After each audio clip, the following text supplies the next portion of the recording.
Digamos, el debate es caliente y amerita, por supuesto, la mirada de todos. Y en realidad el planteo básicamente pasa por la libertad. Y cuando se utiliza el concepto de libertad en economía y lo podés usar para todos los mercados, bueno, puede sonar a veces raro, extravagante. Están con nosotros los dos economistas que estaban esperándonos, Sergio e Iván, y yo quiero ver si tienen una mirada ustedes, que también han estudiado lo que es la libertad de mercado, sobre la propuesta de Milei, pero concretamente eso, ¿libertad de mercado qué es? ¿En todos los mercados puede ser libertad de mercado? Yo lo que quería agregar a este tema, primero es decir, la propuesta de Milei. La verdad es que, bueno, claramente el diputado hace una divulgación de algo que ya existe. La idea de que exista un mercado de órganos no es antojadiza, no es una cosa liviana. Tiene que ver con un problema real que tu entrevistado comentaba, o sea, el tema de la lista de espera. La lista de espera es un problema para todo aquel que necesita un trasplante, ¿sí? Entonces, uno lo enfoca desde un punto de vista económico y quienes hicieron esto fueron Gary Becker, que es un economista de la Universidad de Chicago, que ha sido galardonado con el Premio Nobel de Economía. Y fíjense qué curiosidad, quien escribió con él sobre estos temas es un economista argentino, se llama Julio Elías, que es, sí, hasta donde yo sé, director de la maestría en economía de la Universidad del SEMA, otra prestigiosísima universidad para estudiar economía. Entonces, ¿qué propusieron? Bueno, ¿por qué no tratamos de permitir un mercado de órganos de forma tal que por lo menos exista un incentivo a que haya más órganos, ¿sí? La idea es intentar solucionar un problema concreto que es la lista de espera. Después, nota al pie de página, claramente no creo que sea el tema más relevante de la Argentina y de la macro, ¿no? Pero compra-venta. ¿Cómo? Mercado implica sí o sí Claro, compra-venta. oferta y demanda. En este caso, porque me parece claro, que eso es lo que en no un es precio. legal de ningún punto de vista en la Argentina. Exactamente, está vetado por la ley, esto es imposible. Ni pero hablar. por eso la propuesta es, ¿y qué tal si se permitiera y se explora la posibilidad de que esto Pero si vos estableces un exista? mercado, lo que ocurre, si vos estableces un mercado desregulado, porque si ya es un mercado regulado, ya es otra discusión. Si vos estableces un mercado desregulado, necesariamente lo que va a terminar pasando es que los órganos se los van a quedar los que más plata tienen. No hay forma, porque así funciona el mercado. A ver, espera, cuando es Sergio, desregulado. ¿vos tenés Sí. algo para aportar sobre este punto? Claro, no, digo esto que decía Eddie de un mercado implica compra y venta y también implica un precio. Y lo que hace el precio es un mecanismo que deja adentro a las personas que lo pueden pagar y afuera a las que no. La verdad que yo no sé si necesariamente se trata los órganos de bienes escasos, porque por medio de legislación a las personas que lamentablemente fallecen, digo, como tenemos en la legislación actual argentina, lo contaba recién el papá de Justina, podés generar mecanismos como para que se aprovechen esos órganos sin ponerle un precio y sin por ende dejar a todas las personas que no pueden pagarlo afuera del mercado. Con el concepto de que todo mercado genera atesoramiento. Entonces habría gente que lo compraría simplemente para reserva de valor, ¿no? Lo dejo en un... Yo digo, desde un punto de vista racional, a ver, mercado, hay oferta, o mejor dicho, hay una demanda que existe, una necesidad de algo, que en este caso es un órgano, y hay una oferta que es lo que se está tratando de regular. O sea, cómo Bueno, a ver, se le da viso legal y Está regulado. y Fíjate vos. equidad a esa oferta ante la necesidad de la demanda. Pero dos no desde cosas. el punto de vista económico, monetario. Dos cosas. La ley Justina, de alguna forma, lo que intenta hacer es tratar de incrementar la oferta, porque por default vamos a sostener Eso, que somos claro, donantes, ¿no? que haya Y más oferta. Se intenta. Ahora, lo que decía el compañero, ¿no? Bueno, pero esto hace que necesariamente el que tiene más plata accede a un órgano. Ojo, porque nosotros tenemos sistemas en Argentina, lo tenemos día a día, por ejemplo, de prepagas, ¿sí? Obviamente, es una prepaga, no todo el mundo tiene una prepaga, otros tienen obras sociales. Pero lo mismo, son sistemas de seguros de salud. Entonces, lo importante no es tener la plata para comprarte el órgano. Y el 50% que está afuera, porque acá Bueno, no hay posibilidad de tarjeta está bien. trasplantar o de reparto de Entonces órganos. tendrías el sistema público, tendría que estar, participaría de este mercado, ¿sí? Y adquiriría órganos que alguien vendería voluntariamente, digamos. Solamente describo un poco, porque tampoco soy un especialista en este tema, No, que está es muy bien, delicado y pero muy ¿sabés qué? específico, para traer Ya cuál es está la idea plasmado. económica detrás, ¿no? Lo que queremos decir es que, bueno, Milei tiene, yo lo decía, esa capacidad de olfatear algunos temas que ya están dando vuelta y él los pone, le pone el cuerpo y lo pone públicamente. Provoca, pum. Y además con un sostén desde el punto de vista ideológico, con lo que ha estudiado y lo que él pregona, que es la libertad absoluta en todos los ámbitos de la vida. Pero en la economía se debaten también otras cosas, ¿no? No solamente esto es algo que todavía ni siquiera es un proyecto de ley. Pero vamos a la economía concreta, que es la que nos ocupa hoy también.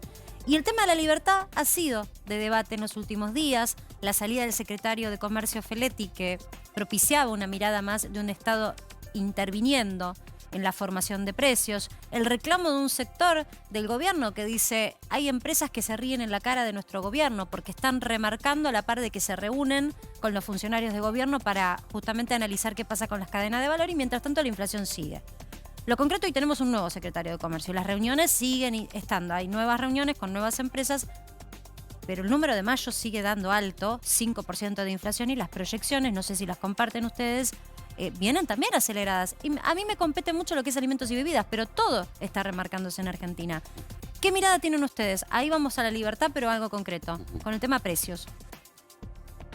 No, yo creo que sí. Algo quedó demostrado después de estos 2 años y medio es que simplemente con la política de administración de precios en el marco de los acuerdos, de la coordinación, de la Secretaría de Comercio, definitivamente no alcanza. Hay un matiz, no estoy tan seguro de que haya un cambio de fondo en la mirada sobre el rol de la Secretaría de Comercio con el cambio de secretario. Me parece que desde lo filosófico hay una continuidad. Si vos repasás las declaraciones de Feletti en su momento, él coincidía con Martín Guzmán de que el problema de inflacionario era macroeconómico. No era algo que simplemente con acuerdos, con buenas intenciones lo podía solucionar. Esto es simplemente, bueno, tratemos de bajarle un poco la espuma, la volatilidad, de generar referencias.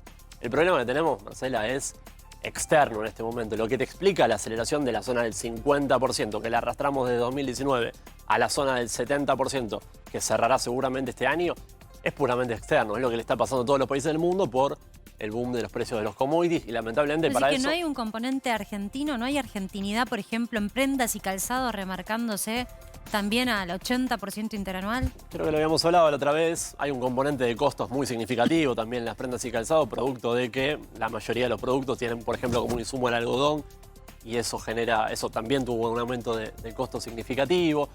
Después, si querés, el componente idiosincrático, el componente doméstico es la puja distributiva, ¿no? El hecho de que venimos de años de percepción generalizada de pérdida de poder adquisitivo y todos los sectores todavía se arrebatan por querer recuperar parte del margen. Pero me parece que hay una coincidencia en buena parte de este gobierno de que el problema es macroeconómico y para eso la verdad que no hay soluciones mágicas. ¿Y vos qué opinás, Iván, de esto? No, bueno, mira, los datos de inflación son muy malos. Si tuviéramos 5% de inflación a partir de mayo, de acá a fin de año, cerramos con una inflación del 80%. Si el escenario es mejor y baja a 4, cerramos con 70. Y si en el mejor de los casos tenemos 3% de inflación, a partir de junio y hasta diciembre vamos a cerrar con 60. O sea, mal. Es el presidente que ha acumulado la mayor inflación en sus primeros 20 y pico de meses que viene de gobierno. Así que desastroso. Por supuesto que esto no es puramente externo, ¿no? ¿Hay más inflación en todos los países? Sí. ¿Por qué? Porque todos los países, al margen de la guerra de Ucrania, son los últimos 5 minutos de una película que dura 3 horas. Sí, nos agarró con los precios muy calientes. Pero por favor, a nosotros y al mundo. Ahora, ¿por qué? Porque durante la pandemia cerramos toda la economía, la destruimos e intentamos salvarla emitiendo pesos a lo loco. Y eso en algún lado se escapa. Entonces, como vos decías, prendas de vestir. Hay 10 rubros de precios que mide el INDEC. ¿Nos concentramos en el trigo? No, el problema claramente no pasa por ahí. ¿Cómo se sale de esto? ¿Qué propuesta ven ustedes? Digo, porque mucha gente también le tiene miedo a... empieza a haber aroma que hay demasiada diferencia entre tipo de cambio oficial y paralelo, aroma que en algún momento va a haber más faltante de dólares. Toda esa situación genera también incertidumbre y esa incertidumbre se plasma en expectativas. ¿Qué creen que va a ocurrir con la economía hacia fin de año? ¿Qué mirada tienen ustedes? Está muy delicada la economía en términos de la macro. Yo lo vengo diciendo, lo digo cada vez que tengo la oportunidad. Yo creo que hay que ir a un programa de estabilización en materia inflacionaria. No salís con gradualismo, no salís con buenas intenciones. Un poco el programa del gobierno hoy es de consistencia macro, tratar de cumplir con las metas del Fondo Monetario, a partir de eso coordinar, alinear expectativas. Lo que pasa es que ese plan gradualista, viste, está muy expuesto, es muy endeble a shocks. Sí, parece que no estamos cumpliendo ya con las metas, digo, ¿no? Porque... A ver, como decía Sergio, ¿no? Digamos, el plan que el gobierno acuerda con el Fondo Monetario Internacional tiene unas ganas de estabilizar, pero es un plan hipergradualista donde se baja el déficit fiscal, se baja la emisión monetaria, ¿sí? Pero de forma lenta. Y la verdad es que cuando uno mira lo que está pasando con los mercados, no está generando la credibilidad necesaria, ¿no? Si el riesgo país sigue en 1.800 puntos, es que el mercado no se convence de que esto tenga un buen final. Entonces, lo que deberías hacer es ser más duro que lo que te dijo el fondo que tenés que ser. Y cuando vos ves los números fiscales, el gasto público está creciendo 70% anual, con una inflación de 50 y pico acumulada hasta ahora. O sea, no está dando las mejores señales el gobierno de que va a tener austeridad fiscal y monetaria, que es la receta que encontró el mundo para bajar la inflación en todos lados. Se armó un tole-tole bastante caliente hace minutos nomás en el Congreso de la Nación. Está el ministro, el jefe de gabinete, Juan Mansur, y hay diputados por los temas de las políticas sociales. Esto es legislatura de la Ciudad de Buenos Aires. El legislador Roberto García Moritán, discutiendo políticas sociales en el recinto, se peleó con otro legislador donde le planteó: yo no me dejo apretar por ningún puntero ni por los que se venden como defensores de los pobres para sentarse en una banca a vivir de ellos. No les tengo miedo, ridículos, vamos a destruir el clientelismo, les guste o no. Y hay un video para ver. García Moritán, legislador porteño, es el marido de Pampita, ¿no? Claro. Claro. Que dijo en algún momento del año pasado, en una campaña, y fue muy criticado, que él avisoraba un dólar de 400 pesos. No le tenemos miedo a ponernos a prueba, a competir, no le tenemos miedo. Y a ustedes no les tenemos más miedo tampoco. Hay un montón de gente que no les tiene más miedo. Diputado. Que vamos a salir nosotros también. Diputado. El pueblo nuestro no es de ustedes. Diputado. El pueblo. Deje de mentir. Yo soy una vergüenza. Diputado. A vos. Diputado. Es una fuerza política. Orden, diputado. A la Argentina. Diputado. Para arriba. 100% de inflación. La gente se muere de hambre. Vos no... Diputado, no puede hablar con otro diputado si no es a través de la presidencia. Por favor, redondee, que está cumpliendo su tiempo.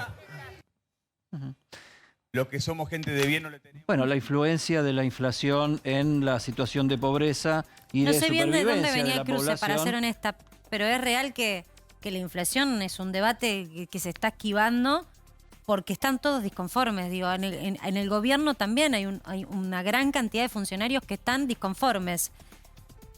Con Javier Andrade se cruzó, con el legislador, sí, kirchnerista. Se cruzaron, ¿por qué tema, Cari? Contanos. Nos dice nuestra productora, porque esto está pasando en proyecto de vivo. ley de integración productiva. Bueno, a ver, este grito y tensión que se genera, en realidad es algo que yo lo planteamos hace unos cuantos días, ¿no? Está la Argentina exacerbada y nuestros referentes, sin duda, que son también los políticos.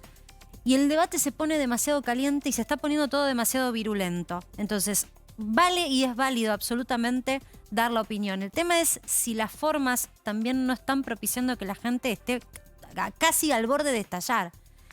Acá algo pasaba, yo creo que García Moritán se sintió que lo habían apuntado, que lo estaban criticando y él quiso dar una respuesta, no quiso dejar pasar esto. Bueno, después hay determinadas reglas que cumplir cuando uno está en un recinto, le decían no es el momento para hablar. Discusiones que tienen que ver con la vida real de las personas, con si vas a convertir planes sociales en fuentes de trabajo más o menos genuinas.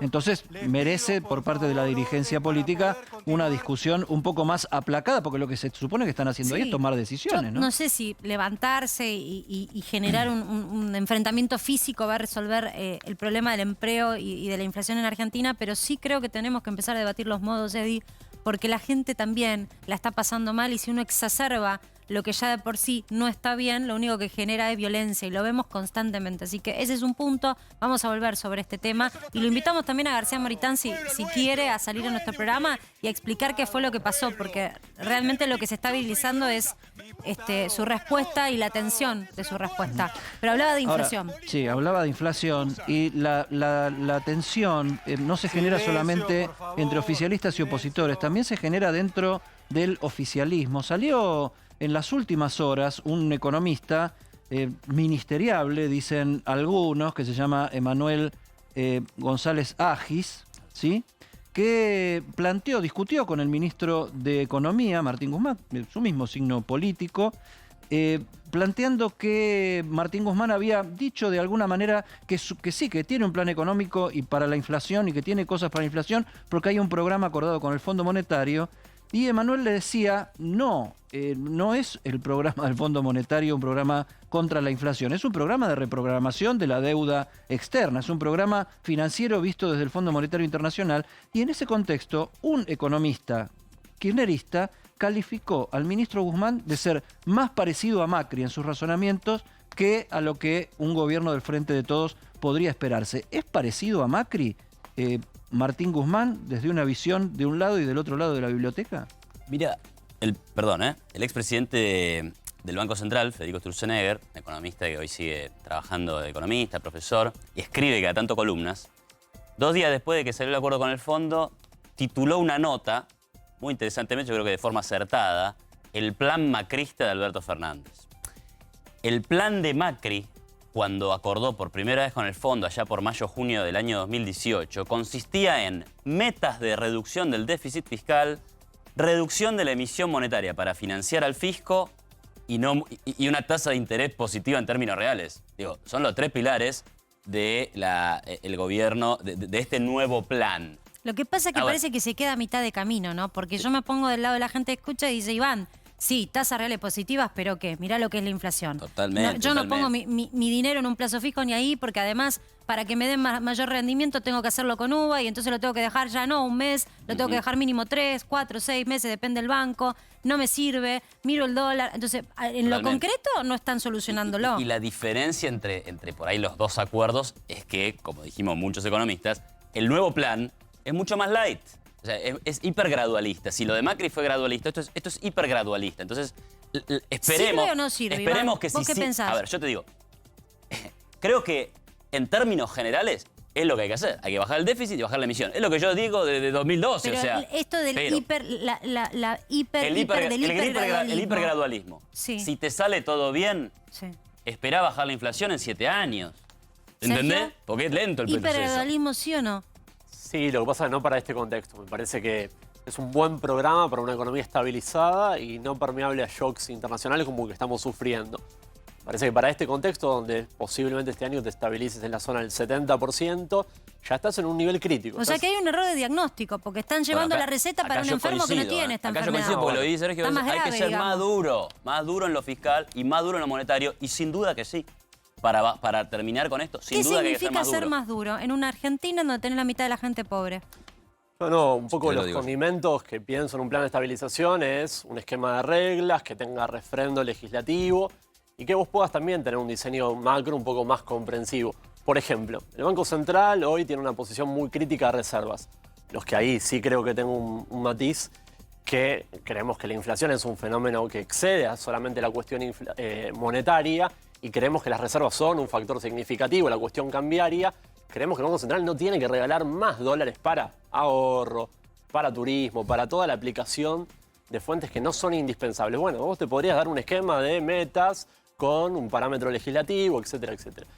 Digo, me parece que hay que ir a un Lo que programa... pasa es que del otro lado la gente te escucha y dice, yo no quiero escuchar eso. Yo trabajo toda mi vida, vengo trabajando, quiero ahorrar y si quiero irme a Brasil, quiero poder irme a Brasil porque tengo derecho. Y si quiero ahorrar en dólares, tengo que poder comprar. Claro. Es que ahí lo que Pero entonces hay que decirle a la gente la verdad, que no hay más dólares. Exactamente. No, perdón, pero es que no hay dólares, Marcela, creo que vos lo sabes bien. No hay dólares a 125.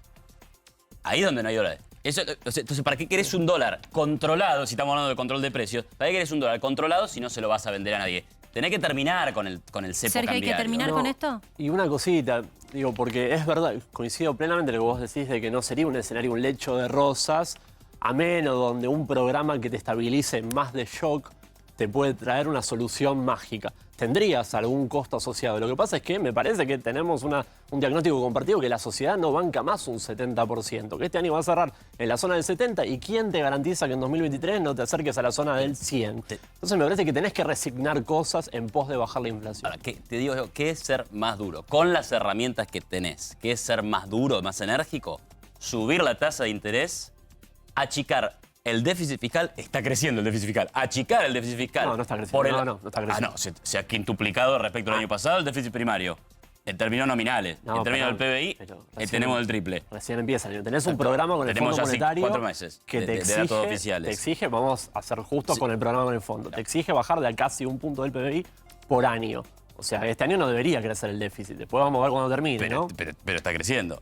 O sea, Bueno. sí, coincido. Hasta ahora está creciendo respecto a los primeros meses del año Tuviste que pasado. hacer desembolsos Bueno. inesperados por la pandemia. Bueno, ¿Pero se va a cumplir el Hasta ahora acuerdo con el viene Fondo mal. Monetario o Espero que sí, espero vamos que a sí hacer se de cumpla. cuenta que lo vamos a cumplir y después no cumplimos? Está complicado. El parámetro fiscal, ahí coincido que está No lo puedo complicado. saber. Producto de que, bueno, tuviste desembolsos inesperados. Nadie esperaba que este año tuvieras que dar el refuerzo para la UH, para la tarjeta alimentar, el nuevo IFE. Bueno, siempre, Pero, Sergio, claro, pero nadie siempre hay algo esperaba. inesperado.